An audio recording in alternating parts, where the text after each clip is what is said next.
Hello, my UbiTubi friends. How are you tonight? This is Linnea coming to answer a question I've been asked quite often, which is, what exactly is it you must have on your altar? So the answer to that question is, it's up to you.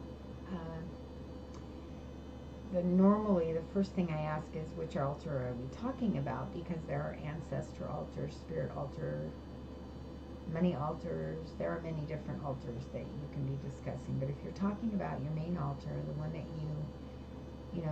some people only have the one altar. So if you're talking about that altar, then the next question would be are you practicing a religion such as Wiccan or something to that effect? And if you are, then I would say probably you should go by the guidelines of your religion.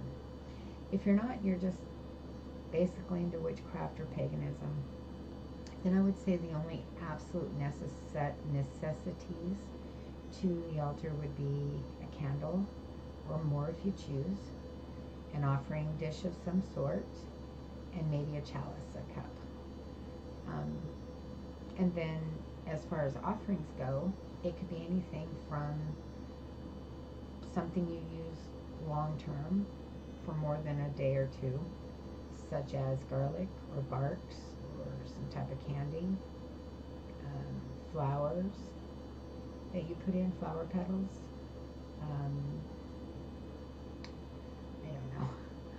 I'm thinking off the cuff here. What do I have in mind? Corn kernels, peppers, depending on what you're doing. There are many different things you can put in that are dried. And then there are wet offerings, or live offerings as I call them, where you can put in something that you've had for a meal that you would want to take away the next morning or later that evening. And then there is offerings that you put in your cup, such as alcohol, water, milk, these types of things. If it's milk, of course, you're going to want to take it away as soon as possible because it's going to sour.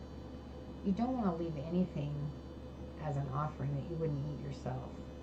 So if you leave an offering more than a few days, you wouldn't want it. So you're not going to want to leave it for your god and goddess more than a few days. If we're talking bark, that's a different story. If we're talking something like dried flowers, that's a different story.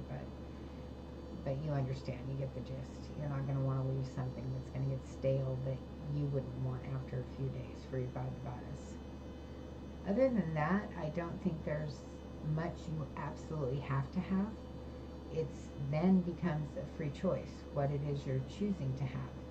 I keep a fresh plant on my altar, for instance. I keep a symbolism of my goddess on my altar. I keep a chalice that I use for my goddess's offerings, and I keep a chalice for myself.